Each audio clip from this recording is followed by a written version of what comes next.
വിശദമായി നോക്കാം ബജറ്റിൽ എന്തെല്ലാം.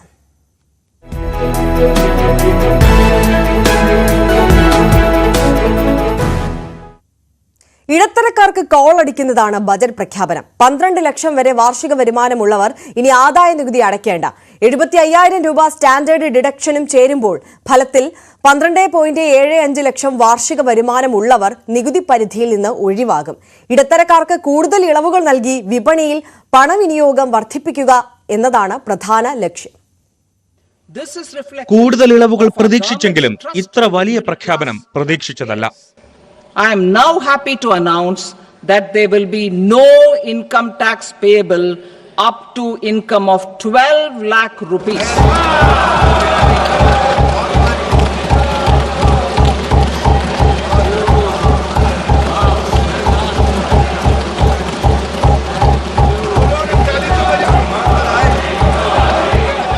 Average income of 1 lakh per month other than the special rate income such as capital gains. പ്രതിമാസം 1 ലക്ഷം രൂപ വരെ ശമ്പളം വാങ്ങുന്നവർ നികുതി അടയ്ക്കേണ്ട. വാർഷിക അടിസ്ഥാനത്തിൽ കണക്കെടുക്കുമ്പോൾ 12 ലക്ഷവും സ്റ്റാൻഡേർഡ് ഡിഡക്ഷൻ 75,000 രൂപയും ചേരുമ്പോൾ 12.75 ലക്ഷം വരെ വരുമാനമുള്ളവർ പരിധിയിൽ നിന്ന് ഒഴിവാകും. നേരത്തെ 7.5 ലക്ഷമായിരുന്നതാണ് വൻ ഇളവ് നൽകി പരിധി ഉയർത്തിയത്. പുതിയ നികുതി രീതി തെരഞ്ഞെടുത്തവർക്കാണ് ഈ ആനുകൂല്യം ലഭ്യമാവുക. 12.75 ലക്ഷത്തിന് മുകളിൽ വരുമാനമുള്ളവർ അടയ്ക്കേണ്ടി വരുന്ന നികുതി ഇങ്ങനെയാണ്. 4 ലക്ഷം വരെയുള്ള തുകയ്ക്ക് നികുതി ബാധകമല്ല. 4 മുതൽ 8 ലക്ഷം വരെ 5%, 8 മുതൽ 12 ലക്ഷം വരെ 10%, 12 മുതൽ 16 ലക്ഷം വരെ 15%, 16 മുതൽ 20 ലക്ഷം വരെ 20%, 20 ലക്ഷം മുതൽ 24 ലക്ഷം വരെ 25%, 24 ലക്ഷത്തിന് മുകളിൽ 30% വരെയും നികുതി അടയ്ക്കണം. ഇടത്തരക്കാർക്ക് കൂടുതൽ പണം എത്തിച്ച് വിപണിയിലെ പണവിനിയോഗം വർദ്ധിപ്പിക്കുക ലക്ഷ്യമിട്ടാണ് സർക്കാർ നീക്കം. വമ്പൻ പ്രഖ്യാപനമെന്നാണ് ധനകാര്യ വിദഗ്ധരുടെ പ്രതികരണം. സാമ്പത്തിക വളർച്ച കുത്തനെ താണതാണ് ഇത്തരമൊരു നീക്കത്തിന് കേന്ദ്ര സർക്കാരിനെ പ്രേരിപ്പിച്ചത്. News desk, Thiruvananthapuram. ഈ വർഷം നിയമസഭാ തെരഞ്ഞെടുപ്പ് നടക്കുന്ന ബീഹാറിന് ഭീമൻ പ്രഖ്യാപനങ്ങളുമായി കേന്ദ്ര budget. National institute of food technology ബീഹാറിൽ സ്ഥാപിക്കും. പുതിയ ഗ്രീൻഫീൽഡ് വിമാനത്താവളം മുതൽ മഖാന ബോർഡ് വരെയാണ് ബീഹാറിന് കേന്ദ്രത്തിന്റെ സമ്മാനം. Greenfield airports will be facilitated in Bihar to meet the future needs of the state. These will be in addition to the expansion of the capacity of Patna Airport and a brownfield airport in Beta. മൂന്നാം മോദി സർക്കാരിൽ ബീഹാറിന്റെ രാഷ്ട്രീയ പ്രാധാന്യത്തിന് ബജറ്റിലും പ്രതിഫലനം. പിന്തുണയ്ക്ക് പ്രത്യുപകാരവും ബീഹാർ നിയമസഭാ തെരഞ്ഞെടുപ്പ് മുന്നൊരുക്കത്തിനും ഊർജം പകരുന്ന പ്രഖ്യാപനങ്ങളാണ് ബജറ്റിൽ. A national mission on high-yielding seeds will be launched, aimed at 1. Strengthening research ecosystem, 2. Targeted development and propagation of seeds with high yield, pest resistance and climate resilience, and 3.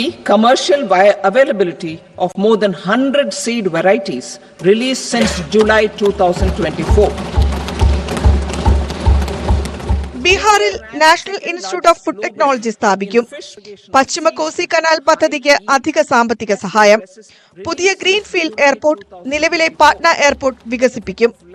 Bihar special പ്രഖ്യാപനങ്ങൾ ട്രഷറി ബെഞ്ച് ഹർഷാരവത്തോടെ സ്വീകരിച്ചപ്പോൾ പ്രതിപക്ഷത്തു നിന്ന് പരിഹാസം. The institute will provide a strong fillip to food processing activities in the entire eastern region. Our government will set up a national manufacturing mission covering small, medium and large industries for furthering Make in India by providing policy support, execution roadmaps, governance and monitoring framework for central ministries and states. IIT പാട്നയുടെ അടിസ്ഥാന സൗകര്യ വികസനത്തിനുമുണ്ട് അധിക സഹായം. ഇതുകൂടാതെ കർഷകർക്ക് പ്രയോജനം ലഭിക്കുന്ന makhana board ബീഹാറിൽ സ്ഥാപിക്കും. Makhana board in Bihar. For this, there is a special opportunity for the people of Bihar. A Makhana board will be established in the state to improve production, processing, value addition and marketing of makhana. ബീഹാറിലെ മിഥില മേഖലയിൽ പരമ്പരാഗത നാടോടി കലാരൂപമായ മധുബനിയുടെ സവിശേഷതകളുള്ള of white സാരിയിലായിരുന്നു നിർമ്മലയുടെ budget ദിനം. വേഷം പോലെ തന്നെ കണക്ക് പുസ്തകത്തിലും പതിവിൽ കൂടുതൽ പ്രണയം ബീഹാറിനോട്. News desk, news 18. റെയിൽവേയുടെ സുരക്ഷയും വൈദ്യുതീകരണത്തിനും പ്രാധാന്യം നൽകിയാണ് ഇത്തവണത്തെ ബജറ്റ് നിർമ്മലാ സീതാരാമൻ അവതരിപ്പിച്ചത്. മൂലധന ചെലവ് ഇനത്തിൽ കഴിഞ്ഞ വർഷം അനുവദിച്ച അത്ര തന്നെ തുകയാണ് ഇത്തവണയും നീക്കിവെച്ചത്. ധനമന്ത്രി നിർമ്മലാ സീതാരാമൻ തന്റെ ബജറ്റ് പ്രസംഗത്തിന്റെ ഭാഗമായി റെയിൽവേയുടെ ആകെവിഹിതം പരാമർശിച്ചില്ല. പക്ഷേ പ്രസംഗത്തിനു ശേഷം പുറത്തിറക്കിയ ബജറ്റ് രേഖകളിൽ മൂലധന വിഹിതം വ്യക്തമാക്കി. മൂലധന ചെലവ് തുടർച്ചയായി രണ്ടാം വർഷവും മാറ്റമില്ലാതെ തുടരുകയാണ്. 2025 സാമ്പത്തിക വർഷത്തിൽ 2.52 ലക്ഷം കോടി രൂപയുടെ വാർഷിക ചിലവുകളാണ് വകയിരുത്തിയിരുന്നത്. 2026 സാമ്പത്തിക വർഷത്തിലും അതേ തുക തന്നെ. സുരക്ഷയ്ക്കും വൈദ്യുതീകരണത്തിനും പ്രാധാന്യം നൽകിയിട്ടുണ്ട്. ട്രാക്കുകളുടെയും വാഗണുകളുടെയും നിർമ്മാണം, വൈദ്യുതീകരണം, സിഗ്നലിംഗ്, സ്റ്റേഷൻ വികസനം, സുരക്ഷ തുടങ്ങിയ കാര്യങ്ങൾ അടിവരയിട്ട് പറഞ്ഞിട്ടുണ്ട്. മന്ത്രാലയത്തിന്റെ ആഭ്യന്തര ബജറ്റേതര വരുമാനം 13,000 കോടിയായി തന്നെ തുടരുന്നു. ധനമന്ത്രി 2025-26 കേന്ദ്ര ബജറ്റ് അവതരണം പൂർത്തിയാക്കിയ ശേഷം IRCON, IRCTC, IRFC തുടങ്ങിയ റെയിൽവേ ഓഹരികളിൽ 6% ഇടിവ് രേഖപ്പെടുത്തി. ഈ മേഖലയിൽ വലിയ പരിഷ്കാരങ്ങളൊന്നും ബജറ്റിൽ പരാമർശിച്ചിട്ടില്ല എന്ന് വിദഗ്ധർ വിമർശിക്കുന്നു. കേരളം ഉൾപ്പെടെയുള്ള സംസ്ഥാനങ്ങൾ വലിയ പ്രതീക്ഷയോടുകൂടിയാണ് റെയിൽവേ വികസനത്തെ ഉറ്റുനോക്കുന്നത്. News desk, news 18. 36 ജീവൻ രക്ഷാ മരുന്നുകളുടെ എക്സൈസ് തീരുവ ഒഴിവാക്കി. 6 മരുന്നുകളുടെ നികുതിയും ഒഴിവാക്കിയതായി നിർമ്മലാ സീതാരാമൻ പറഞ്ഞു. I propose to add 36 life-saving drugs and medicines to the list of medicines fully exempted from basic custom duty. I also propose to add 6 life-saving medicines to the list attracting concessional custom duty of 5%. Full exemption and concessional duty will also respectively apply on the bulk drugs for manufacture of the above. Specified drugs and medicines under patient assistance programs run by the pharmaceutical companies are fully exempt from BCD, provided the medicines are supplied free of cost to the patients. Tourism രംഗത്ത് നവീനമായ നിരവധി പദ്ധതികളാണ് പ്രഖ്യാപിച്ചത്. തൊഴിലവസരം വർദ്ധിപ്പിക്കുകയാണ് പ്രധാന ലക്ഷ്യം. Home സ്റ്റേകൾ തുടങ്ങാൻ Mudra loan ലഭിക്കും. മെഡിക്കൽ ടൂറിസത്തിന് പ്രോത്സാഹനം നൽകും. സ്വകാര്യ മേഖലയുടെ സഹകരണത്തോടെ ഹീൽ ഇൻ ഇന്ത്യ പദ്ധതി നടപ്പാക്കും. ചികിത്സയ്ക്ക് വരുന്നവർക്ക് വിസ മാനദണ്ഡങ്ങൾ ലഘൂകരിക്കുമെന്നും പ്രഖ്യാപനമുണ്ട്. Top 50 tourist destination sites in the country will be developed in partnership with states through a challenge mode. Land for building key infrastructure will have to be provided by the states. Hotels in these destinations will be included in the infrastructure harmonized list. Visa fee waivers for certain tourist groups. There will be a special focus on destinations related to the life and times of Lord Buddha. Medical tourism and Heal in India will be promoted in partnership with the private sector along with capacity building and easier visa norms. School വിദ്യാർത്ഥികൾക്കായി വലിയ പദ്ധതികളുണ്ട്. ശാസ്ത്രാവബോധം വളർത്താൻ 50,000 സ്കൂളുകളിൽ adult tinkering ലാബുകൾ തുറക്കും. എല്ലാ higher secondary സ്കൂളുകളിലും broadband connectivity ഉറപ്പാക്കും. Adult Tinkering Labs. 50,000 adult tinkering labs will be set up in government schools in the next 5 years to cultivate the spirit of curiosity and innovation and foster a scientific temper among young minds. കളിപ്പാട്ട നിർമ്മാണ രംഗത്ത് ഇന്ത്യയെ ആഗോള hub ആക്കുകയാണ് ലക്ഷ്യം. Make in India പദ്ധതിയിൽ ഉൾപ്പെടുത്തിയായിരിക്കും ഇത്. A global hub for toys. The scheme will focus on development of clusters, skills, and a manufacturing ecosystem that will create high quality, unique, innovative, and sustainable toys that will represent the Made in India brand. Medical വിദ്യാഭ്യാസ രംഗത്ത് വലിയ കുതിച്ചുചാട്ടത്തിനാണ് budget ലക്ഷ്യമിടുന്നത്. 2025-26 സാമ്പത്തിക വർഷം 10,000 അധികം medical സീറ്റുകളാണ് അനുവദിച്ചത്. അടുത്ത 5 വർഷത്തിനുള്ളിൽ 75,000-ത്തിലധികം മെഡിക്കൽ സീറ്റുകളാണ് ലക്ഷ്യമിടുന്നത്. എല്ലാ ജില്ലാ ആശുപത്രികളിലും ക്യാൻസർ ചികിത്സയ്ക്ക് ഡേ കെയർ സെന്റർ തുടങ്ങും. 3 വർഷത്തിനുള്ളിലായിരിക്കും പദ്ധതി സമ്പൂർണ്ണമായ രീതിയിൽ യാഥാർത്ഥ്യമാക്കുക. 2025-26 സാമ്പത്തിക വർഷം ഈ പദ്ധതി 200 ആശുപത്രികളിൽ നടപ്പാക്കും. In the next year, 10,000 additional seats will be added in medical colleges and hospitals towards the goal of adding 75,000 seats in the next 5 years. Our government will facilitate setting up of daycare cancer centers in all district hospitals in the next 3 years. 2014 തുടങ്ങിയ 5 IIT-കളുടെ വികസനത്തിന് തുക മാറ്റിവെച്ചു. പാലക്കാട് IIT-ക്കും പണം വകയിരുത്തിയിട്ടുണ്ട്. പട്ന IIT-യുടെ വികസനത്തിനും fund വകയിരുത്തി. Additional infrastructure will be created in the 5 IITs started after 2014 to facilitate education for 6,500 more students. Hostel and other infrastructure capacity at IIT Patna will also be expanded. Center of Excellence in AI for Education. Electric വാഹനങ്ങളുടെ പ്രോത്സാഹനത്തിനും വലിയ പദ്ധതികളാണ് പ്രഖ്യാപിച്ചത്. വാഹനങ്ങളിൽ ഉപയോഗിക്കുന്ന lithium ion ബാറ്ററിയുടെ ഇറക്കുമതിക്കുള്ള excise തീരുവ കുറച്ചതോടെ വാഹനങ്ങളുടെ വില കുറയും. Lithium ion battery. To the list of exempted capital goods, I propose to add 35 additional capital goods for EV battery manufacturing and 28 additional capital goods for mobile phone battery manufacturing. This will boost domestic manufacture of lithium-ion batteries, both for mobile phones and for electric vehicles. കർഷകർക്ക് നിരവധി പദ്ധതികളാണ് പ്രഖ്യാപിച്ചത്. നിലവിൽ 3 ലക്ഷമായ Kisan credit card പരിധി 5 ലക്ഷമായി ഉയർത്തിയതാണ് പ്രധാന പ്രഖ്യാപനം. Kisan credit cards facilitate short-term loans for 7.7 crore farmers, fishermen and dairy farmers. The loan limit under modified interest subvention scheme will be enhanced from 3 lakh rupees to 5 lakh rupees for loans taken through the KCC. കാർഷിക രംഗത്ത് വൻ പദ്ധതികളാണ് പ്രഖ്യാപിച്ചിരിക്കുന്നത്. പ്രധാനമന്ത്രി ധാന്യ കൃഷി യോജന ആദ്യഘട്ടത്തിൽ രാജ്യത്തെ 100 ജില്ലകളിൽ നടപ്പാക്കും. സംസ്ഥാന സർക്കാരുകളുടെ സഹകരണത്തോടെയായിരിക്കും ഇത് നടപ്പാക്കുക. Prime Minister Dhan Dhanya Krishi Yojana, developing agri-districts program. The program will cover 100 districts with low productivity, moderate crop intensity and below average credit parameters. It aims to enhance agricultural productivity, adopt crop diversification and sustainable agricultural practices, facilitate availability of long-term and short-term credit. This program is likely to help 1.7 crore farmers.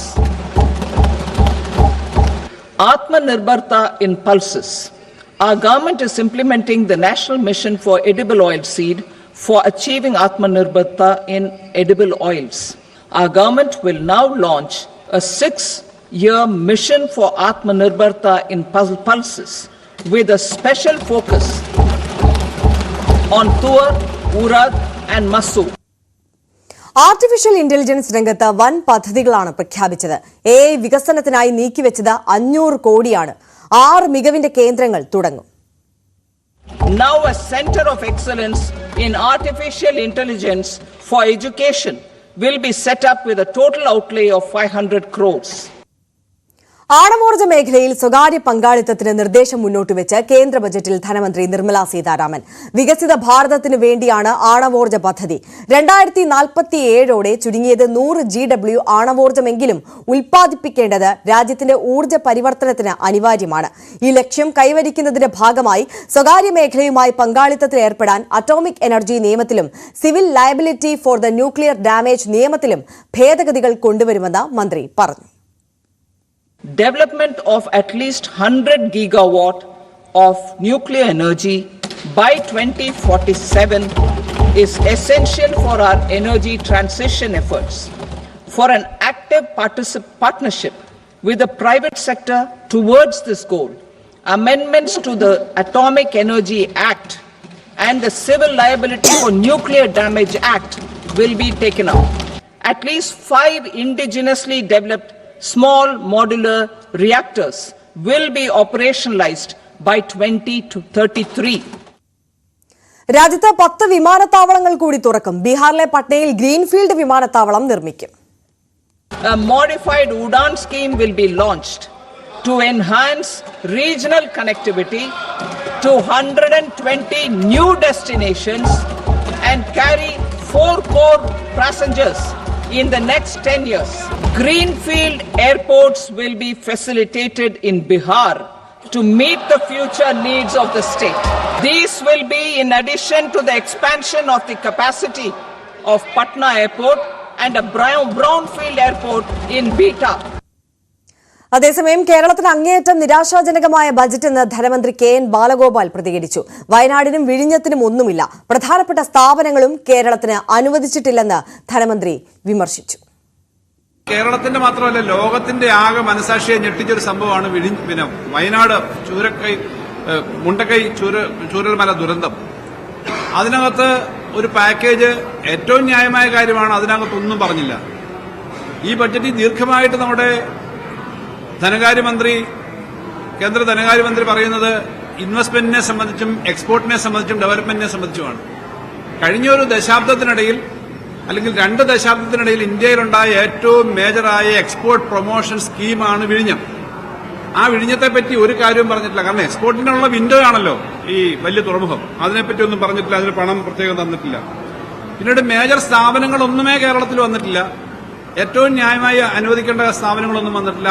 5 IITകളിൽ പുതിയ course തുടങ്ങുന്നതിനകത്ത് എന്തോ ഒരു കാര്യം വരുന്നത്. ഇങ്ങനെ പൊതുവിൽ കേരളത്തിനോട് ഈ ബഡ്ജറ്റിൽ കാണിച്ചിരിക്കുന്ന സമീപനം അങ്ങേറ്റം നിരാശാജനകമാണെന്ന് എംപിമാരിപ്പോ പ്രാഥമികമായിട്ട് ഡൽഹിയിൽ നിന്ന് തന്നെ കേരളത്തിലെ എംപിമാരെല്ലാം പറയുകയുണ്ടായി. പത്രപ്രവർത്തകരുടെ അഭിപ്രായങ്ങൾ വന്നു. ഇതിനകത്ത് ഒരു കാര്യം ഞാൻ ഈ പറയുമ്പോൾ എപ്പോഴും ഞാൻ കഴിഞ്ഞ 4 വർഷമായിട്ട് ഞാൻ ചുമതല ഏറ്റെടുത്തതിന് ശേഷവും അതിനു മുമ്പും കേരളത്തിലെ പൊതു ധനകാര്യ സ്ഥിതിയെപ്പറ്റി ഇവിടെ ബന്ധപ്പെട്ടവർ പറയുന്നുണ്ട്. ധനകാര്യമന്ത്രി എന്ന നിലയിൽ ഞാൻ പറഞ്ഞ കാര്യങ്ങൾ ശരിയാണെന്ന് ബോധ്യപ്പെടുത്തുന്നതിന് വേണ്ടി ഒരു കാര്യം പറയുകയാണ്. ബഡ്ജറ്റ് അറ്റ് എ ഗ്ലാൻസ്, ഇന്ന് പ്രസിദ്ധീകരിച്ച ബഡ്ജറ്റ് അറ്റ് എ ഗ്ലാൻസ് ആണിത്. കേന്ദ്ര ബജറ്റിൽ കേരളത്തിന് പൂർണ്ണ അവഗണനയെന്ന് എംപിമാരും പ്രതികരിച്ചു. കേരളത്തിന്റെ പേര് പോലും ബജറ്റിൽ പരാമർശിച്ചില്ലെന്നാണ് വിമർശനം. രസകരമായ ഒരു കാര്യം എന്ന് വെച്ചാൽ കഴിഞ്ഞ ബജറ്റിന്റെ പിന്തുടർച്ചയൊന്നുമില്ല. കഴിഞ്ഞ പ്രാവശ്യം വ്യവസായ ഇടനാഴി പ്രഖ്യാപിച്ചപ്പോൾ അത് ഈ പറഞ്ഞ ബീഹാറിനെയും ആന്ധ്രയും മാത്രം ബന്ധപ്പെടുത്തുന്ന ഒരു സംഭവമായിരുന്നു. അതുപോലെ ടൂറിസ്റ്റ് സർക്യൂട്ടുകൾ, കഴിഞ്ഞ പ്രാവശ്യം ടൂറിസ്റ്റ് സർക്യൂട്ടുകൾ പ്രഖ്യാപിച്ചപ്പോൾ കേരളത്തെക്കുറിച്ച് ഒരു പരാമർശം പോലും ഉണ്ടാകില്ല. അപ്പോൾ അടുത്ത ബജറ്റ് കാത്തു നിൽക്കൂ എന്നാണ് സുരേഷ് ഗോപി രാജ്യസഭയിൽ എഴുന്നേറ്റ് വന്ന് പറഞ്ഞത്. ഇപ്പോൾ അടുത്ത ബജറ്റ് വന്നു കഴിഞ്ഞിട്ടുണ്ട്, പ്രത്യേകിച്ച് കേരളത്തെക്കുറിച്ച് പരാമർശമില്ല.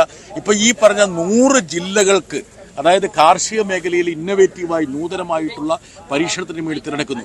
അതിന്റെ ഉത്തരവാദിത്തം പോലും യഥാർത്ഥത്തിൽ സംസ്ഥാനങ്ങളുടെ തലയിൽ കെട്ടിവെച്ചിരിക്കുകയാണ്. എന്ന് വെച്ചാൽ സംസ്ഥാനങ്ങളിലെ കൂടി ധനപങ്കാളിത്തത്തോടു കൂടി മാത്രമേ അത്തരത്തിലുള്ള പരീക്ഷണങ്ങൾ നടത്തൂ. ഏറ്റവും രൂക്ഷമായ 2 പ്രശ്നങ്ങൾ, ഒന്ന് രാജ്യത്തെ രൂക്ഷമായ വിലക്കയറ്റവും മറ്റൊന്ന് തൊഴിലില്ലായ്മയുമാണ്. ഈ 2 പ്രശ്നത്തെയും അഡ്രസ് ചെയ്യുന്നതിനുള്ള പ്രശ്നപരിഹാരത്തിനുള്ള ഒരു നിർദ്ദേശവും ഈ ബഡ്ജറ്റിലില്ല.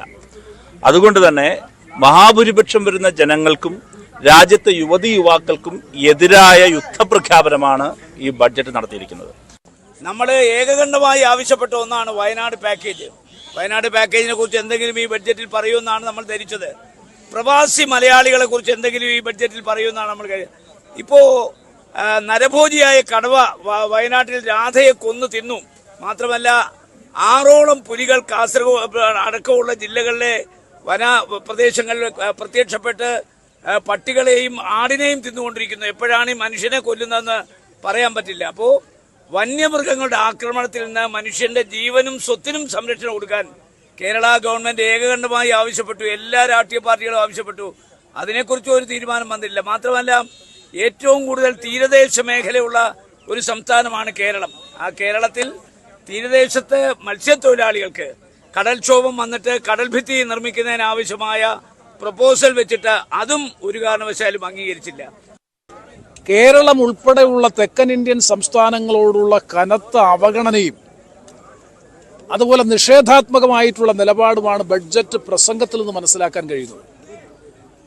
നിരവധി സ്ഥാപനങ്ങളും സംരംഭങ്ങളും ആരംഭിക്കുന്നതുമായി ബന്ധപ്പെട്ട പ്രഖ്യാപനങ്ങളിലൊക്കെ തന്നെ കണ്ടത് ബീഹാർ സംസ്ഥാനവും ആസാം സംസ്ഥാനം ഉൾപ്പെടെയുള്ള ചില സംസ്ഥാനങ്ങളാണ്.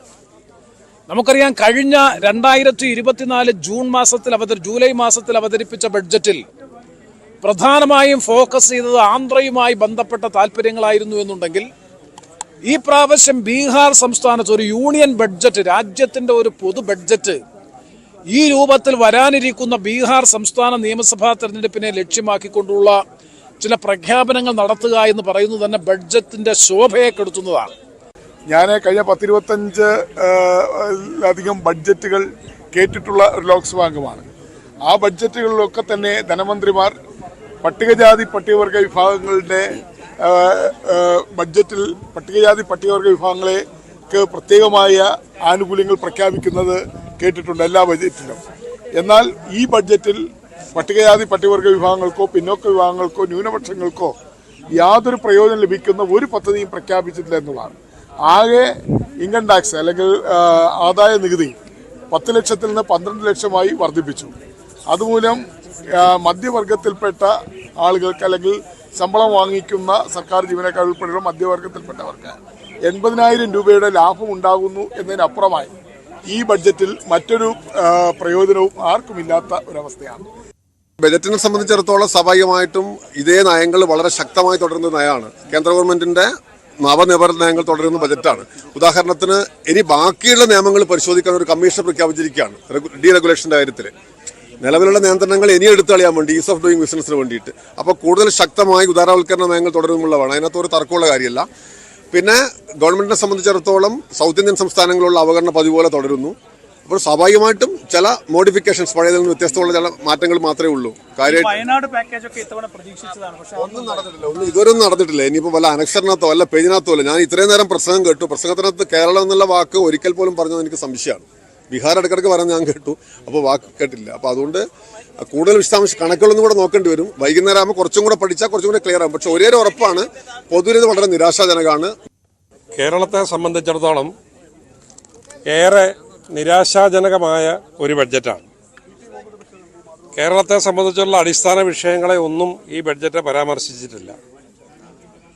കേരളത്തിൻ്റെ സാമ്പത്തിക ഭദ്രതയുടെ നട്ടെല്ലാണ് റബ്ബർ. നിർത്തിവെച്ച 15ഓളം സബ്സിഡികൾ ഒന്നും കർഷകർക്ക് നൽകുമെന്ന് പറഞ്ഞിട്ടില്ല. മിനിമം സപ്പോർട്ട് പ്രൈസ് കേരളത്തിലെ റബ്ബർ കൃഷിക്കാരുടെ എക്കാലത്തെ ആഗ്രഹമാണ്. അത് സാധിച്ചിട്ടില്ല.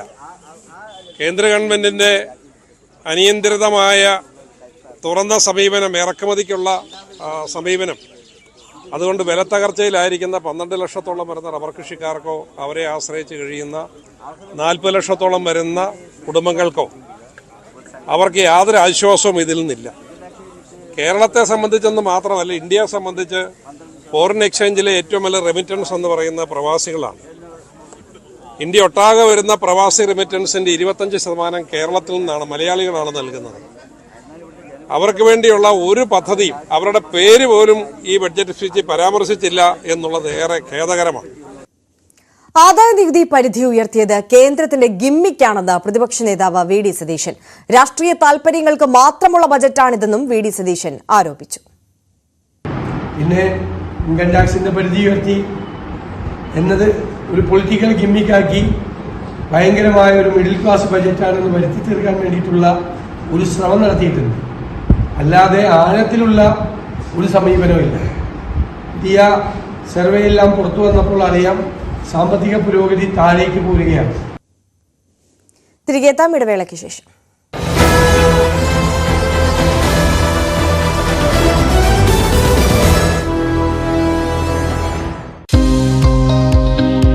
നമ്മൾ ആദ്യമായിട്ട് ഒരു ആയുർവേദിക് പ്രൊഡക്റ്റിന്റെ പ്രൊഡക്ഷനാണ് നോക്കാൻ പോകുന്നത്. നമുക്ക് എല്ലാവർക്കും ഭയങ്കര ഡൗട്ടുള്ളൊരു കാര്യമായിരുന്നു. ഐ മീൻ, ചെറുപ്പത്തിൽ എല്ലാവരും വിചാരിച്ചു ഇതിനകത്ത് എങ്ങനെയാ മരുന്ന് നിറയ്ക്കുന്നതാണ്. ഇതിനുള്ള പ്രത്യേകത എന്ന് വെച്ചിട്ടുണ്ടെങ്കിൽ നമുക്ക് ഹാൻഡ് ടച്ച് വരില്ല. കുന്നിക്കുരു കടിക്കുന്നില്ല.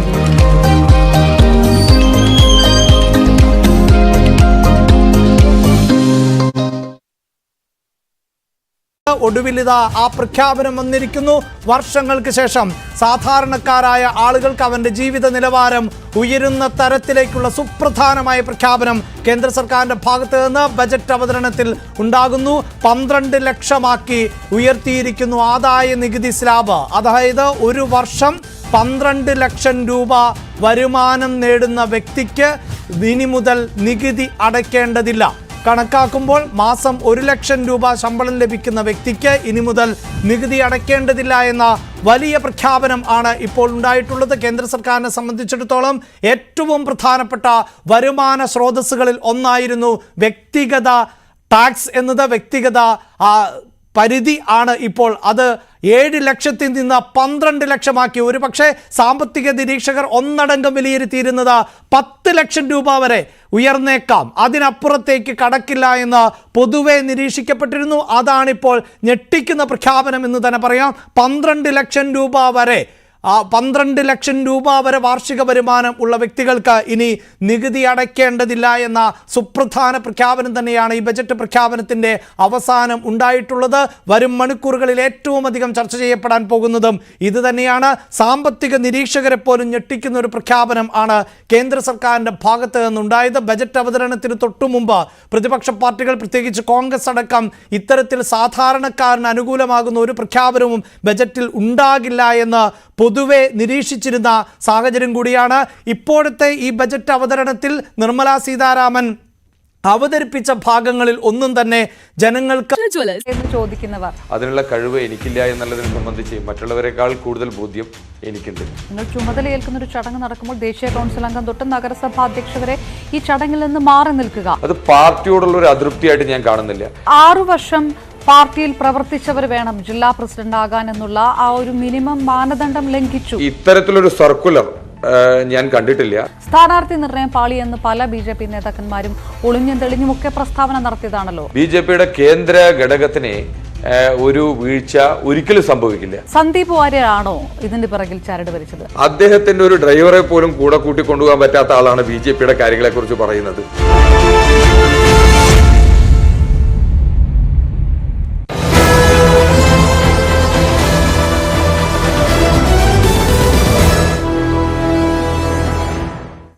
വാർത്തകളിലേക്ക്. ചോറ്റാനിക്കരയിൽ ആൺ സുഹൃത്തിന്റെ ക്രൂര പീഡനത്തിനിരയായി മരിച്ച പെൺകുട്ടിയുടെ സംസ്കാരം നടന്നു. കൊച്ചിയിലെ സ്വകാര്യ ആശുപത്രിയിൽ ചികിത്സയിലിരിക്കെ ഇന്നലെയാണ് പെൺകുട്ടി മരിച്ചത്. പെൺകുട്ടിയെ മർദ്ദിച്ച സുഹൃത്ത് അനൂപിനെതിരെ പോസ്റ്റ്മോർട്ടം റിപ്പോർട്ട് വന്നതിനു ശേഷം കൊലക്കുറ്റം ചുമത്തി കേസെടുക്കും. കളമശ്ശേരി മെഡിക്കൽ കോളേജിൽ പോസ്റ്റ്മോർട്ടത്തിന് ശേഷം മൃതദേഹം ചോറ്റാനിക്കര കുരീക്കാടുള്ള വസതിയിലേക്ക് കൊണ്ടുവന്നു. അനൂപ് ജേക്കബ് MLA, ബന്ധുക്കളും സമീപവാസികളും അടക്കമുള്ളവർ ഇവിടെ അന്തിമോപചാരം അർപ്പിച്ചു. തുടർന്ന് തൃപ്പൂണിത്തുറ സെന്റ് മേരീസ് യാക്കോബായ പള്ളിയിലെ ചടങ്ങുകൾക്ക് ശേഷം മൃതദേഹം സംസ്കരിച്ചു. ആശുപത്രിയിൽ ചികിത്സയിലിരിക്കെ ഇന്നലെയാണ് പെൺകുട്ടി മരിച്ചത്. കഴിഞ്ഞ 6 ദിവസമായി പെൺകുട്ടി വെന്റിലേറ്ററിൽ ചികിത്സയിലായിരുന്നു. പ്രതി അനൂപ് നിലവിൽ റിമാൻഡിലാണ്. പോസ്റ്റ്മോർട്ടം റിപ്പോർട്ട് വന്നതിനു ശേഷം ഇയാൾക്കെതിരെ കൊലക്കുറ്റം ചുമത്തി കേസെടുക്കും. നിലവിൽ വധശ്രമത്തിനും ബലാത്സംഗത്തിനുമാണ് കേസ് രജിസ്റ്റർ ചെയ്തിരിക്കുന്നത്. സ്ട്രാങ്കുലേഷനാണ്, പക്ഷേ പ്രതി ശ്വാസം മുട്ടിച്ചിട്ടുണ്ട്. അതുപോലെ തന്നെ സെക്ഷൽ അറ്റംപ്റ്റ് നടന്നിട്ടുണ്ട്. കുറ്റകരമായ നരഹത്യ എന്നുള്ള രീതിയിലാണ് മുന്നോട്ട് പോകുന്നത്. ബാക്കി ബ്രെയിൻ ഡെത്ത് ഓൾറെഡി തന്നെ സംഭവിച്ചിട്ടുണ്ടായിരുന്നു. അതുകൊണ്ട് തന്നെ വെന്റിലേറ്ററിൽ പോയത്. അപ്പോൾ ബ്രെയിൻ ഡെത്ത് ആദ്യമേ തന്നെ സംഭവിച്ചിട്ടുണ്ട്. ആ ഒരു കൃത്യസമയത്തുള്ള മെഡിക്കൽ എയ്ഡ് കൊടുക്കാത്തതാണ് പ്രധാനമായിട്ടും ബ്രെയിൻ ഡെത്ത് സംഭവിക്കാനുള്ള റീസൺ. ഇല്ല, മർദ്ദിച്ചുള്ള ആ രീതിയിൽ തന്നെയുള്ള ദേഹമാസകലുള്ള മുറിവുകളുണ്ടായിട്ട് പറഞ്ഞിട്ടുണ്ട്. കോട്ടയം തലയോലപ്പറമ്പ് സ്വദേശി അനൂപിനെ ഇൻസ്റ്റാഗ്രാമിലൂടെയാണ് പെൺകുട്ടി പരിചയപ്പെടുന്നത്. മറ്റൊരാളുമായി പെൺകുട്ടിക്കുള്ള സൗഹൃദത്തെ ചോദ്യം ചെയ്താണ് മർദ്ദിച്ചത്. ഇതേ തുടർന്ന് പെൺകുട്ടി ആത്മഹത്യയ്ക്ക് ശ്രമിച്ചെന്നാണ് പ്രതിയുടെ മൊഴി. എന്നാൽ പ്രതി തന്നെ കെട്ടിത്തൂക്കിയതാണോ എന്ന സംശയം പോലീസിനുണ്ട്. ഇക്കാര്യത്തിൽ വ്യക്തത വരാൻ പോസ്റ്റ്മോർട്ടം റിപ്പോർട്ടും ഫോറൻസിക് പരിശോധനാ ഫലവും പുറത്തുവരണം. ന്യൂസ് 18 കൊച്ചി. ആലപ്പുഴ മാന്നാറിൽ വീടിന് തീയിട്ട് വൃദ്ധ ദമ്പതികളെ ചുട്ടുകൊന്ന മകൻ പിടിയിൽ. സ്വത്ത് തർക്കത്തെ തുടർന്നുണ്ടായ പ്രകോപനമാണ് കൊലപാതകത്തിന് കാരണമെന്നാണ് പോലീസ് പറയുന്നത്. വീടിന് പെട്രോൾ ഒഴിച്ച് തീയിട്ടതാണെന്ന് വിജയൻ സമ്മതിച്ചു. ഇന്ന് പുലർച്ചെ വീടിന് തീ പടരുന്നത് കണ്ട നാട്ടുകാരാണ് ഫയർഫോഴ്സിനെ വിവരമറിയിക്കുന്നത്. വീട്ടിലുണ്ടായിരുന്ന രാഘവൻ, ഭാര്യ ഭാരതി എന്നിവരാണ് വെന്തു മരിച്ചത്. വീടും പൂർണ്ണമായി കത്തിനശിച്ചു. വീടിന് തീപിടിച്ച സമയം ദമ്പതികളുടെ മകൻ വിജയൻ നടന്നു പോകുന്നത് കണ്ടതായി നാട്ടുകാർ പോലീസിനെ അറിയിച്ചു. തുടർന്ന് നടത്തിയ അന്വേഷണത്തിലാണ് ഇയാൾ പിടിയിലാകുന്നത്.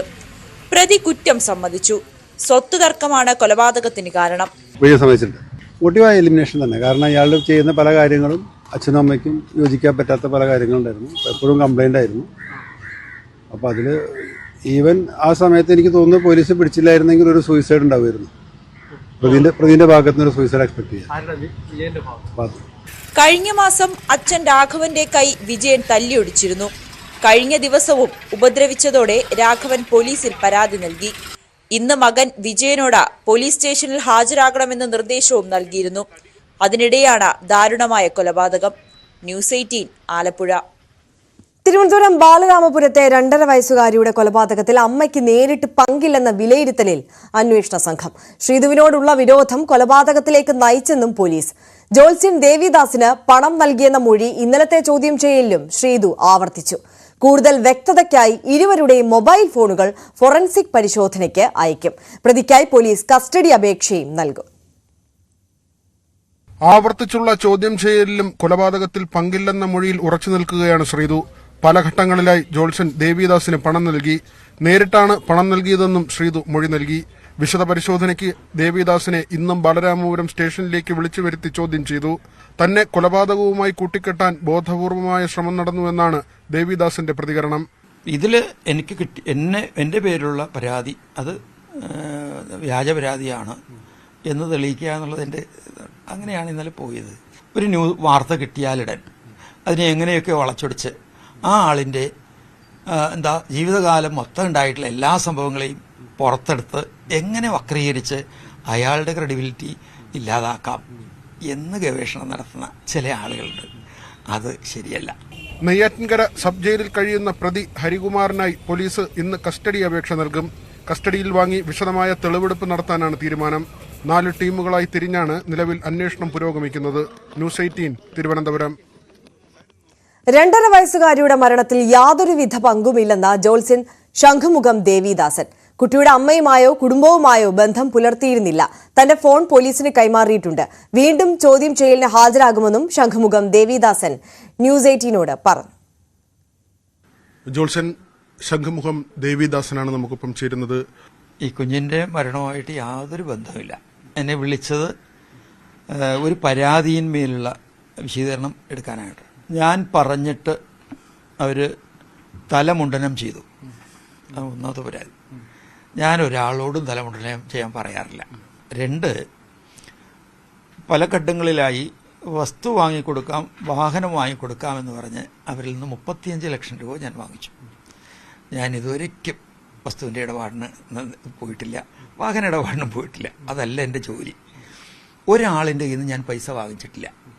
ഈ പറയുന്ന സ്ത്രീയിൽ നിന്ന് ഒരു പൈസ പോലും ഞാൻ വാങ്ങിച്ചിട്ടില്ല. അങ്ങനെ ഒരു മീഡിയേറ്ററായിട്ട് ഞാൻ നിന്നിട്ടില്ല. എങ്ങനെയാണ് ഈ കുടുംബവുമായിട്ട് അങ്ങക്ക് എങ്ങനെയാണ് ബന്ധം വന്നത്? ഈ കോവിഡിന് മുമ്പ് ഞാൻ ഈ പൂജാകാര്യങ്ങൾക്കെല്ലാം സഹായിക്കാനായിട്ട് ഒരു പയ്യനെ വേണമെന്ന് നമ്മുടെ ഒരു സുഹൃത്തിനോട് പറഞ്ഞപ്പോൾ അയാൾ പരിചയപ്പെടുത്തുന്നതാണ് ഈ പയ്യനെ, ഈ ഹരി എന്ന് പറയുന്നത്. അവൻ നിൽക്കുമ്പോൾ അവന് ഈ പൈസ എണ്ണാനോ അല്ലെങ്കിൽ യാത്ര ചെയ്യാനോ വായിക്കാനോ ഒന്നും അറിയില്ല. പക്ഷെ നന്നായി തിമില വായിക്കും. മാസം തോറും ഈ ഹരിയുടെ അമ്മയും സഹോദരിയും ഇവിടെ വന്ന് അയാളുടെ ശമ്പളം വാങ്ങിച്ചിട്ട് പോകും. അപ്പോൾ കുറേ നാൾ കഴിഞ്ഞപ്പോഴത്തേക്കും ഞാൻ ഇയാളോട് പറഞ്ഞു, ഈ പൈസ മുഴുവൻ നിൻ്റെ വീട്ടുകാർ കൊണ്ടുപോയാൽ നിനക്കെന്തെങ്കിലും വേണ്ട നാളെ, ഇത് ഞാൻ ശമ്പളത്തിൽ നിന്ന് ഒരു പങ്ക് മാറ്റിവെക്കും എന്ന് പറഞ്ഞു. ഒരു പങ്ക് മാറ്റിവെച്ച് 10,000 രൂപ ആയപ്പോൾ ടാക്സി ഡ്രൈവേഴ്സ് കോഓപ്പറേറ്റീവ് സൊസൈറ്റിയിൽ ഞാനത് കൊണ്ടുപോയി നിക്ഷേപിച്ചു. ആ പാസ്ബുക്ക് ഇവിടെ ഇരിപ്പുണ്ട്. പിന്നെ ഇവൻ വീട്ടിൽ പോകുമ്പം പൈസ കൊടുക്കും. അങ്ങനെയൊക്കെ ആയിരുന്നു. കുറേ നാൾ കഴിഞ്ഞപ്പോൾ ഇവൻ്റെ പെരുമാറ്റത്തിൽ ചില മാറ്റങ്ങൾ വന്നു തുടങ്ങി. ഇത്തിരി ധിക്കാരം, അസ്വാഭാവികമായ ചില പെരുമാറ്റങ്ങളൊക്കെ കണ്ടപ്പോൾ ഇവൻ്റെ അച്ഛനെയും അമ്മയും വിളിച്ചിട്ട് അത് നിങ്ങൾ കൊണ്ടുപോയിക്കോളൂ എന്ന് പറഞ്ഞു. അങ്ങനെ കൊണ്ടുപോയി. അതിനുശേഷം ആ വീടുമായിട്ട് യാതൊരു ബന്ധവുമില്ല, ആ വീട്ടുകാരുമായിട്ടും ഒരു ബന്ധമില്ല. ഈ മരണവുമായി ബന്ധപ്പെട്ട് ഒന്നും പറയാൻ ഞാൻ ആളല്ല. ഇതിൽ എനിക്ക് എൻ്റെ പേരിലുള്ള പരാതി അത് വ്യാജ പരാതിയാണ് എന്ന് തെളിയിക്കുക എന്നുള്ളത് അങ്ങനെയാണ് ഇന്നലെ പോയത്. സഹോദരി ശ്രീധു, ഈ കുട്ടിയുടെ അമ്മ, അങ്ങയുമായി നിരന്തരം ഫോണിൽ സംസാരിക്കുകയോ വന്ന് കാണുകയോ അങ്ങ് അവിടേക്ക് പോയി കാണുക അങ്ങനെ എന്തെങ്കിലും ഉണ്ടോ? അത് പരിശോധിക്കുന്നതിന് വേണ്ടി ഫോൺ ഞാൻ അവിടെ ഏൽപ്പിച്ചിട്ടുണ്ട്. ഞാൻ പോലീസ് ഉദ്യോഗസ്ഥരോടും പറഞ്ഞതാണ്. അവരെനിക്ക് മെസ്സേജ് അയക്കുക, ഞാൻ അവർക്ക് മെസ്സേജ് അയക്കുക, അവരെന്നോട് സംസാരിക്കുക, ഞാൻ അവരോട് സംസാരിക്കുക. ഇതെന്തെങ്കിലും എൻ്റെ ഫോണിലുണ്ടെങ്കിൽ കണ്ടുപിടിച്ചോളാം സാർ. അവരിതുവരെ നാളിതുവരെ ഒരു തവണ മാത്രമാണ്, അതൊരു 6-7 മാസങ്ങൾക്ക് മുമ്പ് അവർ രണ്ടാമത്തെ വിവാഹം കഴിച്ചു എന്ന് പറയും. അവർക്ക് ദേവസ്വം ബോർഡിലാണ് ജോലി. ഈ രണ്ടാമത് വിവാഹം കഴിച്ച ആ പയ്യനും ദേവസ്വം ബോർഡിലാണ് ജോലി എന്ന് എന്നോട് പറഞ്ഞു അവരിവിടെ വന്നപ്പോഴാണ്. ഞാൻ നന്നായിരിക്കട്ടെ. അപ്പോൾ ആദ്യത്തെ ബന്ധം വേർപിരിഞ്ഞോ? ഇല്ല, വേർപിരിഞ്ഞില്ല. ഞങ്ങൾ വീട്ടിൽ പോകുന്നില്ല, ഞങ്ങൾ വാടകയ്ക്ക് താമസിക്കുകയാണ്. പക്ഷെ അവരിൽ നിന്ന് ഇങ്ങനെ ഒരു ഇതുണ്ടായി എന്ന് പറയുമ്പോൾ എനിക്ക് അതിശയമാണ്. വേറൊരു തരത്തിലൊരു ബന്ധമോ ഒരു അടുപ്പമോ ഒരു മെസ്സേജ് അയക്കലോ ഒന്നും ഉണ്ടായിട്ടില്ല. ഈ പയ്യൻ ഇവിടെ വന്ന് കുറച്ചു കാലം ഒരു 1.5 കൊല്ലം നിന്നു എന്നുള്ള കവിഞ്ഞ് അവരുമായിട്ട് വേറെ യാതൊരു ബന്ധവുമില്ല. അവർ ഈ വിളക്ക് പാത്രമൊക്കെ കഴുകുന്ന ഒരു ക്ഷേത്രമുണ്ട്. ആ ക്ഷേത്രത്തിൽ ഒരു ദൈവപ്രശ്നം 2 ദിവസത്തെ ദൈവപ്രശ്നത്തിന് ഞാനവിടെ പോയിട്ടുണ്ട്. അന്ന് കണ്ടതല്ലാതെ പിന്നെ അവരുമായിട്ട് യാതൊരു ബന്ധവുമില്ല. അങ്ങയെ ചുറ്റിപ്പറ്റിയുള്ള ഈ അന്വേഷണം അത് വ്യക്തിപരമായി എന്താണ് തോന്നുന്നത്?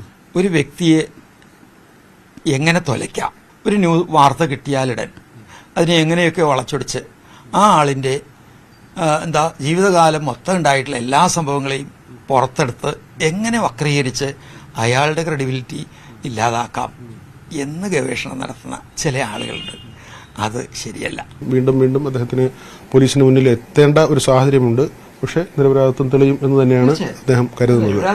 എം.ആർ.നൊപ്പം വിനോദ്, ന്യൂസ് 18 തിരുവനന്തപുരം. വയനാട് വെള്ളമുണ്ടയിലെ അതിക്രൂര കൊലപാതകത്തിന്റെ ഞെട്ടലിലാണ് നാട്.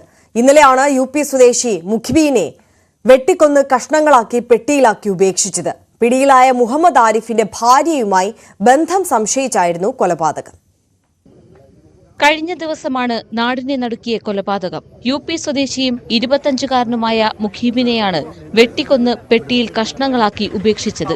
UP സ്വദേശിയായ മുഹമ്മദ് ആരിഫാണ് പ്രതി. ഇയാളുടെ ഭാര്യയുമായി ബന്ധമുണ്ടെന്ന സംശയത്തെ തുടർന്നായിരുന്നു കൊലപാതകം. മുഹമ്മദ് ആരിഫും മുഖീബും ഏറെ നാളായി വെള്ളാടിയിലായിരുന്നു താമസം.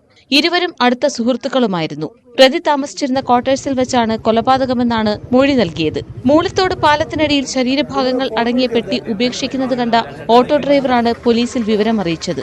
മുഹമ്മദ് ആരിഫിനെ പോലീസ് വിശദമായി ചോദ്യം ചെയ്തു വരികയാണ്. ന്യൂസ് 18 വയനാട്. കൊച്ചിയിൽ സഹപാഠികളുടെ റാഗിങ്ങിനെ തുടർന്ന് 15-കാരൻ ആത്മഹത്യ ചെയ്ത സംഭവം പ്രത്യേക സംഘം അന്വേഷിക്കും. കുട്ടിയെ റാഗ് ചെയ്തെന്ന പരാതി ഉൾപ്പെടെയുള്ളവ സംഘം അന്വേഷിക്കും. വിഷയം അന്വേഷിക്കാൻ വിദ്യാഭ്യാസ മന്ത്രിയും നിർദ്ദേശം നൽകി. സംഭവത്തിൽ പ്രതിഷേധവുമായി പൃഥ്വിരാജ് ഉൾപ്പെടെയുള്ള താരങ്ങളും രംഗത്തെത്തി. തൃപ്പൂണിത്തുറ ഹിൽ പാലസ് CAയുടെ നേതൃത്വത്തിലാണ് 10-അംഗ അന്വേഷണ സംഘത്തിന് രൂപം നൽകിയിട്ടുള്ളത്. മിഹിറിന്റെ രക്ഷിതാക്കൾ DGPക്ക് നൽകിയ പരാതിയെ തുടർന്നാണ് പ്രത്യേക അന്വേഷണ സംഘത്തിന് രൂപം നൽകുന്നത്. മരണവുമായി ബന്ധപ്പെട്ട കാര്യങ്ങൾ ഇൻസ്റ്റാഗ്രാമിൽ പോസ്റ്റ് ചെയ്യുകയും പിന്നീട് ഡിലീറ്റ് ചെയ്യുകയും ചെയ്തിരുന്നു. ഇത് സംബന്ധിച്ച കാര്യങ്ങളും വിശദമായി അന്വേഷിക്കും. സൈബർ വിദഗ്ധരുടെ സഹായവും ആവശ്യപ്പെട്ടിട്ടുണ്ട്. നിലവിൽ 2 വിദ്യാർത്ഥികളുടെ മൊഴി രേഖപ്പെടുത്തി. പരീക്ഷ നടക്കുന്നതുകൊണ്ടാണ് ഇപ്പോൾ സ്കൂളിലേക്ക് പോലീസ് എത്താത്തതെന്നാണ് വിശദീകരണം. സ്കൂൾ അധികൃതരുടെ മൊഴി ഉടൻ രേഖപ്പെടുത്തും. അതേസമയം വിദ്യാർത്ഥി പഠിച്ചിരുന്ന തിരുവാണിയൂർ ഗ്ലോബൽ പബ്ലിക് സ്കൂളിനെതിരെ പ്രതിഷേധം ശക്തമാകുകയാണ്. സംഭവത്തിൽ അടിയന്തര നടപടി വേണമെന്ന് ഹൈബി ഈഡനും ജില്ലാ ശിശുക്ഷേമ സമിതിയും കുറ്റക്കാർക്കെതിരെ കർശന നടപടി വേണമെന്ന് AYF ജില്ലാ സെക്രട്ടറി KR റനീഷും സർക്കാരിനോട് ആവശ്യപ്പെട്ടു. SFI ഗ്ലോബൽ പബ്ലിക് സ്കൂളിലേക്ക് മാർച്ച് നടത്തി. പൃഥ്വിരാജ് ഉൾപ്പെടെയുള്ള സിനിമാ താരങ്ങൾ സമൂഹ മാധ്യമങ്ങളിലൂടെ പ്രതിഷേധം രേഖപ്പെടുത്തിയിട്ടുണ്ട്. അതേസമയം റാഗിംഗ് നടന്നിട്ടില്ല എന്ന നിലപാടിൽ തന്നെയാണ് സ്കൂൾ അധികൃതർ. ന്യൂസ് 18 കൊച്ചി. 2002 ഗുജറാത്ത് കലാപത്തിന്റെ ഇരയായ സാഖ്യ ജഫ്രി അന്തരിച്ചു. വാർദ്ധക്യ സഹജമായ പ്രശ്നങ്ങളെ തുടർന്ന് അഹമ്മദാബാദിൽ വെച്ചായിരുന്നു അന്ത്യം. മുൻ കോൺഗ്രസ് MP എഹ്സാൻ ജഫ്രിയുടെ ഭാര്യയാണ്. അഹമ്മദാബാദിൽ ഭർത്താവിന്റെ ഖബറിടത്തോട് ചേർന്ന് സാഖ്യ ജഫ്രിയെ സംസ്കരിച്ചേക്കും. ഗോത്ര ട്രെയിൻ കത്തിക്കൽ സംഭവത്തെ തുടർന്നുണ്ടായ ഗുൽബർഗ് സൊസൈറ്റി കൂട്ടക്കൊലയെ അതിജീവിച്ചയാളായിരുന്നു സാഖ്യ ജഫ്രി. ഗുൽബർഗ് സൊസൈറ്റിയിൽ നടന്ന കലാപത്തിലാണ് എഹ്സാൻ ജഫ്രി കൊല്ലപ്പെട്ടത്. അമേരിക്കയിൽ വീണ്ടും വിമാന അപകടം. നോർത്ത് ഫിലാഡൽഫിയയിലാണ് ചെറുവിമാനം തകർന്നു വീണത്. നോർത്ത് ഈസ്റ്റ് ഫിലാഡൽഫിയ വിമാനത്താവളത്തിൽ നിന്ന് പറന്നുയർന്ന വിമാനം 30 സെക്കൻഡുകൾക്കുള്ളിൽ റഡാറിൽ നിന്ന് അപ്രത്യക്ഷമായി. റൂസ്വെൽറ്റ് മാളിനടുത്ത് ജനവാസ മേഖലയിലാണ് വിമാനം തകർന്നു വീണത്. 6 പേരാണ് സ്വകാര്യ വിമാനത്തിൽ ഉണ്ടായിരുന്നത്. മരുന്നുകളുമായി മിസൗറിയിലെ സ്പ്രിംഗ് ഫീൽഡിലേക്കുള്ള യാത്രയ്ക്കിടെയാണ് അപകടം. ബിസിനസ് ജെറ്റുകളും ചാർട്ടർ വിമാനങ്ങളുമാണ് നോർത്ത് ഈസ്റ്റ് ഫിലാഡൽഫിയ വിമാനത്താവളത്തിൽ നിന്നും കൂടുതലായി സർവീസ് നടത്തുന്നത്.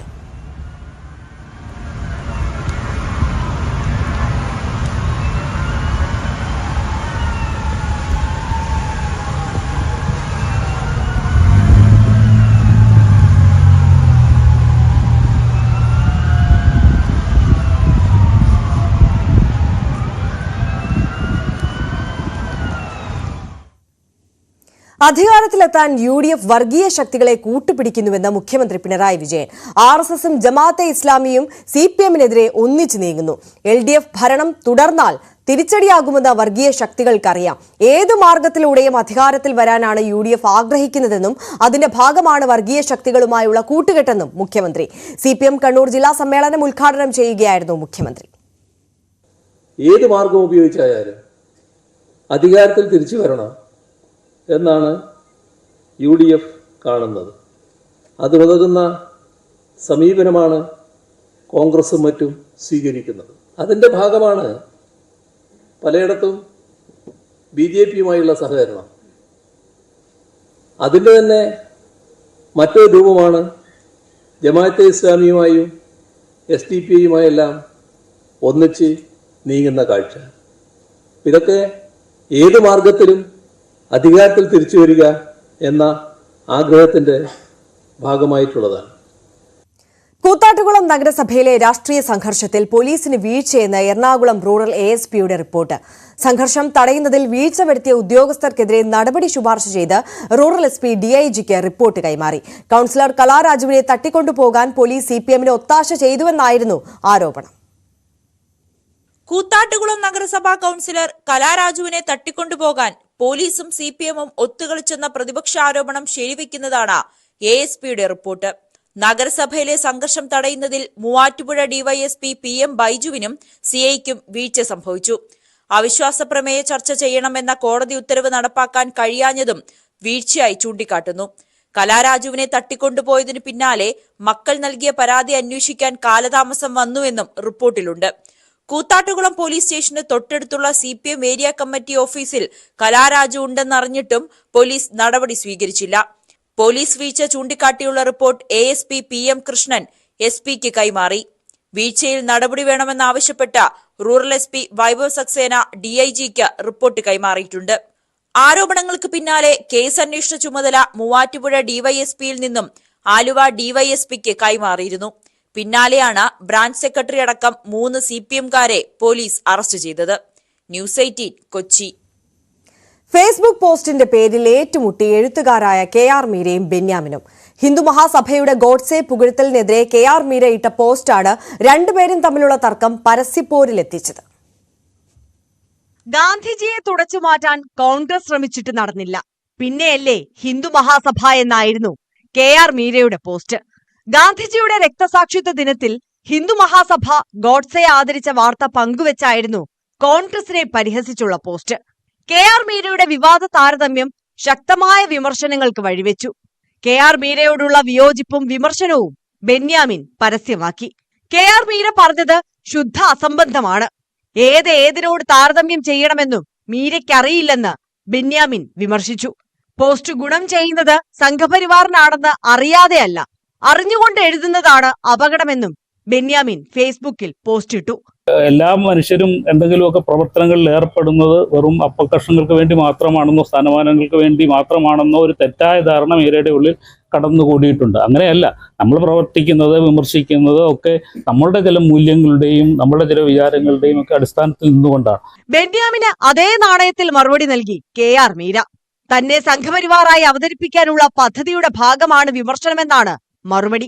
രാഷ്ട്രീയ പാർട്ടികളുടെ അപ്പകഷ്ണം തനിക്ക് ആവശ്യമില്ലെന്നും മീര വ്യക്തമാക്കി. കോൺഗ്രസിനെയും സംഘപരിവാറിനെയും സുഖിപ്പിക്കാനാണ് ബെന്യാമിൻ ശ്രമിക്കുന്നതെന്നും KR മീര തുറന്നടിച്ചു. ഇടത് ആഭിമുഖ്യമുള്ള എഴുത്തുകാരായി അറിയപ്പെടുന്ന രണ്ടുപേരുടെയും തുറന്ന പോര് സമൂഹ മാധ്യമങ്ങളിൽ വൻ ചർച്ചയാണ്. തെരഞ്ഞെടുപ്പ് മുന്നിൽ കണ്ടുള്ള രാഷ്ട്രീയ മോഹമാണ് തർക്കത്തിന് പിന്നിലെന്നാണ് കോൺഗ്രസ് കേന്ദ്രങ്ങളുടെ വിമർശനം. ന്യൂസ് 18 തിരുവനന്തപുരം. വൻകിട കമ്പനികളുടെ CSR ഫണ്ട് ഉപയോഗിച്ച് പകുതി വിലയ്ക്ക് 2 വീലർ നൽകാമെന്ന് പറഞ്ഞ് സംസ്ഥാനത്തുടനീളം കോടിക്കണക്കിന് രൂപയുടെ തട്ടിപ്പ് നടത്തിയ കേസിൽ മുഖ്യപ്രതി പിടിയിൽ. 9 കോടിയോളം രൂപ ഇത്തരത്തിൽ മൂവാറ്റുപുഴയിൽ നിന്ന് മാത്രം തട്ടിപ്പ് നടത്തിയെന്ന് അന്വേഷണത്തിൽ കണ്ടെത്തി. തൊടുപുഴ ചോരക്കുളങ്ങര വീട്ടിൽ Ananthu കൃഷ്ണനെയാണ് Muvattupuzha police inspector Basil തോമസിന്റെ നേതൃത്വത്തിൽ അറസ്റ്റ് ചെയ്തത്. മൂവാറ്റുപുഴ പോലീസ് രജിസ്റ്റർ ചെയ്ത 3 തട്ടിപ്പ് കേസിലെ പ്രതിയാണ് Ananthu. Muvattupuzha socio economic development society എന്ന പേരിൽ സൊസൈറ്റി ഉണ്ടാക്കിയായിരുന്നു തട്ടിപ്പ്. സൊസൈറ്റി അംഗങ്ങളെ കൊണ്ട് 2 വീലർ നൽകാമെന്ന് പറഞ്ഞുകൊണ്ട് പണം നിക്ഷേപിപ്പിച്ചു. 62 സീഡ് സൊസൈറ്റികൾ മുഖേന പ്രതി പണപ്പിരിവ് നടത്തിയിട്ടുണ്ട്. പ്രതിക്കെതിരെ എറണാകുളം റൂറൽ ജില്ലാ പോലീസ് മേധാവി വൈഭവ് സക്സേനയ്ക്ക് പരാതികൾ ലഭിച്ചിരുന്നു. വിവിധ കമ്പനികളുടെ CSR ഫണ്ട് ലഭിക്കുമെന്ന് വാഗ്ദാനം നൽകിയാണ് പ്രതി വലിയ തട്ടിപ്പ് നടത്തിയത്. ഇതുവരെ ഒരു കമ്പനിയിൽ നിന്നും CSR ഫണ്ട് ലഭ്യമായിട്ടില്ലെന്ന് പ്രതി സമ്മതിച്ചു. ആദ്യഘട്ടത്തിൽ ബുക്ക് ചെയ്തവർക്ക് വാഹനം നൽകാനും പിന്നീട് ആർഭാട ജീവിതത്തിനും സ്വത്തുവകകൾ വാങ്ങിക്കൂട്ടുന്നതിനുമാണ് തട്ടിപ്പ് നടത്തിയ പണം ചെലവഴിച്ചത്. നേരത്തെയും നിരവധി പരാതികൾ ഇക്കാര്യത്തിന് പോലീസിന് ലഭിച്ചിരുന്നു. എറണാകുളം കച്ചേരിപ്പടിയിൽ മറ്റൊരു തട്ടിപ്പിനായി ചർച്ചകൾ നടന്നുകൊണ്ടിരിക്കുന്ന സ്ഥലത്തു നിന്നാണ് എറണാകുളം റൂറൽ ജില്ലാ പോലീസ് മേധാവി വൈഭവ് സക്സേനയുടെ മേൽനോട്ടത്തിലുള്ള പ്രത്യേക അന്വേഷണ സംഘം പ്രതിയെ പിടികൂടിയത്. ന്യൂസ് 18 മൂവാറ്റുപുഴ. കണ്ണൂരിൽ ആരോഗ്യവകുപ്പ് ജീവനക്കാരിയുടെ മരണം മേലുദ്യോഗസ്ഥരുടെ പീഡനം മൂലമെന്ന ആരോപണം. ഒടുവള്ളി പ്രാഥമിക ആരോഗ്യ കേന്ദ്രത്തിലെ സീനിയർ ക്ലർക്കായിരുന്ന ഉഷാകുമാരിയാണ് കഴിഞ്ഞ ദിവസം വീട്ടുവളപ്പിലെ കിണറ്റിൽ മരിച്ച നിലയിൽ കണ്ടെത്തിയത്. കരിമ്പം സ്വദേശി KP ഉഷാകുമാരി കഴിഞ്ഞ മാസം 26-നാണ് ജീവനൊടുക്കിയത്. ഒടുവള്ളി പ്രാഥമികാരോഗ്യ കേന്ദ്രത്തിലെ സീനിയർ ക്ലർക്കായിരുന്നു. മരണത്തിന് കാരണം മേലുദ്യോഗസ്ഥരുടെ മാനസിക പീഡനമെന്നാണ് പരാതി ഉയരുന്നത്. ഹാഫ് ലീവ് രേഖപ്പെടുത്തി എന്ന് പറഞ്ഞ് 10 മിനിറ്റ് കഴിഞ്ഞപ്പോഴത്തേക്കും മെഡിക്കൽ ഓഫീസർ ഇവിടെ എത്തുകയാണ്. ഇതിൻ്റെ അകത്ത് ദുരൂഹമത ഒരുപാട് നടക്കുന്നുണ്ട്. സമഗ്രമായ അന്വേഷണം നടത്തി ഒരു പാവപ്പെട്ട സ്ത്രീയുടെ മരണത്തിനിടയാക്കിയ ആത്മഹത്യാക്കുറിപ്പ് നിലനിൽക്കുമ്പോൾ സമഗ്രമായ അന്വേഷണം നടത്തി പാവങ്ങൾക്ക് നേതൃത്വം കൊടുക്കേണ്ട ഒടുവള്ളി പോലുള്ള ഒരു PHCയിൽ ഒരു ജീവനക്കാരി തന്നെ മരിക്കുവാൻ ഒരു മെഡിക്കൽ ഓഫീസർ കാരണമായെങ്കിൽ ആ മെഡിക്കൽ ഓഫീസറെ സർവീസിൽ നിന്നും മാറ്റി നിർത്തി ശക്തമായ നിയമപരിപാടിയുമായി നിയമ നടപടികളുമായി മുന്നോട്ട് പോകണമെന്ന് യൂത്ത് കോൺഗ്രസ് ആവശ്യപ്പെടുകയാണ്. മരണത്തിന് മുൻപ് ഉഷാകുമാരി DMOയ്ക്ക് വിശദമായ കത്തെഴുതി വച്ചിരുന്നു. കത്ത് തളിപ്പറമ്പ് പോലീസിന്റെ കൈവശമാണ്. മേലുദ്യോഗസ്ഥർക്കെതിരെ ഗുരുതരമായ ആരോപണമാണ് കത്തിലുള്ളത്. ഫണ്ട് തിരിമറിയിൽ പങ്കാളിയാക്കാൻ ശ്രമിച്ചെന്നും ഇതിന് കൂട്ടുനിൽക്കാത്തതാണ് വിരോധത്തിന് കാരണമെന്നുമാണ് കത്തിലുള്ളത്. സ്വയം വിരമിക്കൽ അപേക്ഷയ്ക്ക് ആവശ്യമായ രേഖകൾ പോലും തടഞ്ഞുവെച്ചു. ഇക്കാര്യം NGO യൂണിയനെയും അറിയിച്ചു. ആത്മഹത്യാക്കുറിപ്പിൽ പേര് പരാമർശിച്ച ഒടുവള്ളി പ്രാഥമികാരോഗ്യ കേന്ദ്രത്തിലെ മെഡിക്കൽ ഓഫീസർക്കെതിരെ നടപടി വേണമെന്നാണ് ആവശ്യം. ന്യൂസ് 18 ആലക്കോട്. ക്ഷേത്രക്കുളത്തിൽ അകപ്പെട്ട് മുങ്ങിത്താഴ്ന്ന വയോധികയ്ക്ക് രക്ഷകനായി 9ാം ക്ലാസ്സുകാരൻ. ക്ഷേത്രക്കുളത്തിൽ വീണ ശാന്തകുമാരിയാണ് പ്രജ്വൽ രക്ഷപ്പെടുത്തിയത്. ഇപ്പോൾ നാട്ടിൽ താരമായി മാറിയിരിക്കുകയാണ് പ്രജ്വൽ.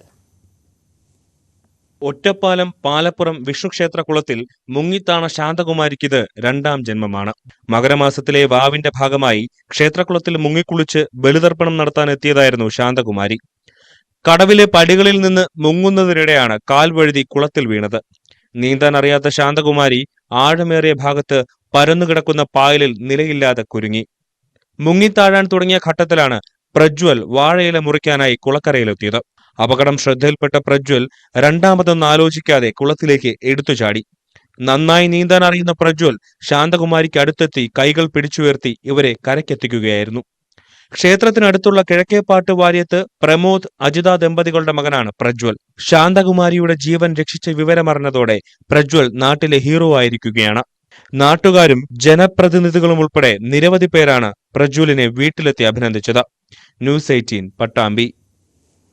പുനലൂർ സർക്കാർ LPGSലെ നോഹ ടീച്ചർ ഏവർക്കും കൗതുകമാണ്. കാരണം ഈ ടീച്ചർ മറ്റുള്ളവരെ പോലെയല്ല. വിദ്യാർത്ഥികളുടെ ഏത് സംശയത്തിനും മറുപടി നൽകും ഈ AI ടീച്ചർ. പരിമിതികൾക്കിടയിലും പുത്തൻ ആശയങ്ങൾ നടപ്പാക്കുന്ന സ്കൂളും ഈ ടീച്ചറും മാതൃകയാണ്. വിദ്യാർത്ഥികൾക്കും വിദ്യാഭ്യാസ മേഖലയ്ക്കും കൗതുകമായാണ് പുനലൂർ ഗവൺമെന്റ് LPGSലെ നോവ ടീച്ചറെ ഇവിടെ അവതരിപ്പിച്ചിരിക്കുന്നത്. കുട്ടികൾ ചോദിക്കുന്ന എന്ത് ആവശ്യങ്ങൾ, കുട്ടികളെന്ന് മാത്രമല്ല ആര് ചോദിക്കുന്ന സംശയങ്ങൾക്കും കൃത്യമായി മറുപടി പറയാൻ കഴിയും എന്നുള്ളതാണ് ഇതിന്റെ പ്രത്യേകത. പരിമിതികളിൽ നട്ടം തിരിയുന്ന വിദ്യാലയമാണ് പുനലൂർ ഗവൺമെന്റ് LPGS. 137 വർഷം പഴക്കമുണ്ട്. പക്ഷേ അടിസ്ഥാന സൗകര്യങ്ങൾ പരിമിതം. 5 വർഷം മുമ്പ് നഗരസഭ നിർമ്മിച്ചു നൽകിയ പ്രവേശന കവാടം മാത്രമാണ് പുതുതായി ഉള്ളത്. പരിമിതികളിലും മികച്ച വിജയം നിലനിർത്തുന്ന വിദ്യാലയം നിലനിൽപ്പിന്റെ കൂടി ഭാഗമായാണ് പുത്തൻ ആശയങ്ങളുമായി എത്തിയത്. അത് 100% വിജയം നേടിയെന്ന് കാട്ടിത്തരുകയാണ് LPGSന്റെ സ്വന്തം നോഹ ടീച്ചർ. AI സാങ്കേതിക വിദ്യയിൽ സ്കൂൾ PTA പ്രസിഡന്റായ അമേഷ് ലാൽ നിർമ്മിച്ചതാണ് നോഹ ടീച്ചറെ. സാരിയുടുത്ത് ബ്ലൗസ് ധരിച്ച് മുടി ചീകിയൊതുക്കി ID കാർഡ് തൂക്കി മറ്റ് അധ്യാപകരെ പോലെ വിദ്യാർത്ഥികളുടെ പ്രിയപ്പെട്ട ടീച്ചറാണ് ഇന്ന് നോഹ. നമ്മളുടെ PTA പ്രസിഡന്റ് അമേഷ് ലാൽ കഴിഞ്ഞ വർഷം മുതലേ പറയുന്നത് നമുക്ക് എന്തെങ്കിലും നൂതന ആശയങ്ങൾ സ്കൂളിലേക്ക് കൊണ്ടുവരണമെന്നും അങ്ങനെ നമുക്കിപ്പം ഇങ്ങനെ പുരോഗതി, നമ്മുടെ സയൻറ്റിഫിക് ആയിട്ടുള്ള കാര്യങ്ങൾ സയൻസ് പരമായിട്ട് പുരോഗതി പ്രാപിച്ചുകൊണ്ടിരിക്കുകയാണല്ലോ. അപ്പം നമ്മളുടെ സ്കൂളിൽ എന്തെങ്കിലും ഒരു പുതിയ ആശയം കൊണ്ടുവന്നെങ്കിലേ നമുക്ക് മറ്റുള്ള സ്കൂളുകളോടൊപ്പം പിടിച്ചു നിൽക്കാൻ കഴിയുകയുള്ളൂ എന്ന് അദ്ദേഹം ആവശ്യപ്പെടുകയും അതിനനുസരിച്ച് അദ്ദേഹം തന്നെ മുൻകൈ എടുത്ത് അദ്ദേഹത്തിൻ്റെ ബുദ്ധിയിൽ തെളിഞ്ഞ ആശയങ്ങളെ കോർത്തിണക്കിയാണ് ഈ നോവ എന്ന ഈ ടീച്ചറെ ഞങ്ങൾക്ക് കഴിഞ്ഞ ശിശുദിനത്തിലെ നവംബർ 14-ാം തീയതി ഞങ്ങളിവിടെ അവതരിപ്പിച്ചത്. പാഠഭാഗത്തെ ചോദ്യങ്ങൾ ഉൾപ്പെടെ അറിയേണ്ടതായ എല്ലാ കാര്യവും നോഹ ടീച്ചറോട് ചോദിക്കാം. ലളിതമായ രീതിയിൽ മറുപടി നൽകും. Please select your preferred language. Say English, Malayalam, Hindi or Arabic.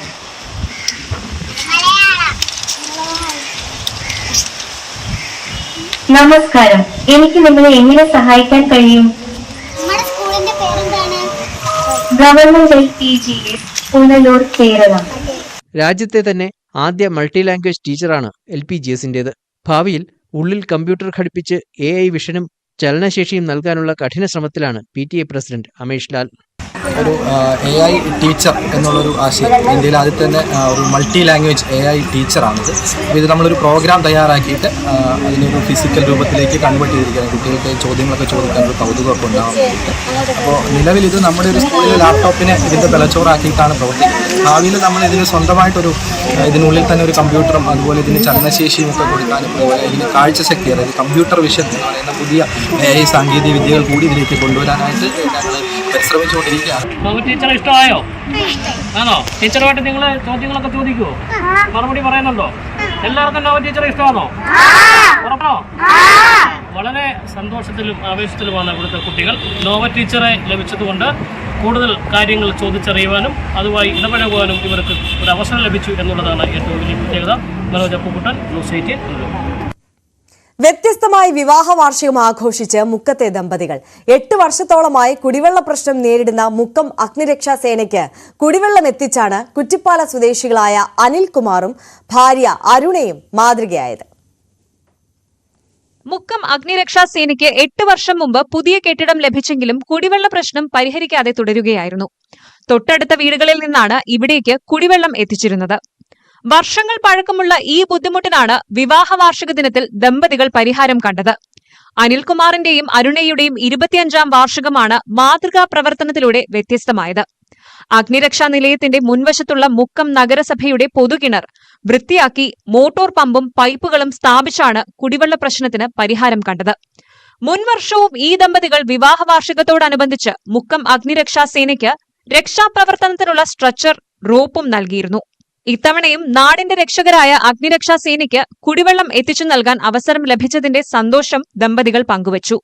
നാട്ടുകാരുടെ ജീവൻ രക്ഷിക്കാൻ സദാ പാടുപെടുന്ന ഈ ഫയർഫോഴ്സ് ജീവനക്കാർക്ക് അവർക്ക് കുടിവെള്ളം കൊടുക്കാൻ പറ്റി എന്ന് പറഞ്ഞാൽ അത് ഏറ്റവും വലിയൊരു സന്തോഷമായിട്ട് കാണുന്നു. അതും പ്രത്യേകിച്ചും ഞങ്ങളുടെ ഈ 25 വാർഷികം ആഘോഷിക്കുന്ന ഈ ദിവസം തന്നെ അത് ചെയ്യാൻ പറ്റിയാൽ വളരെ സന്തോഷം.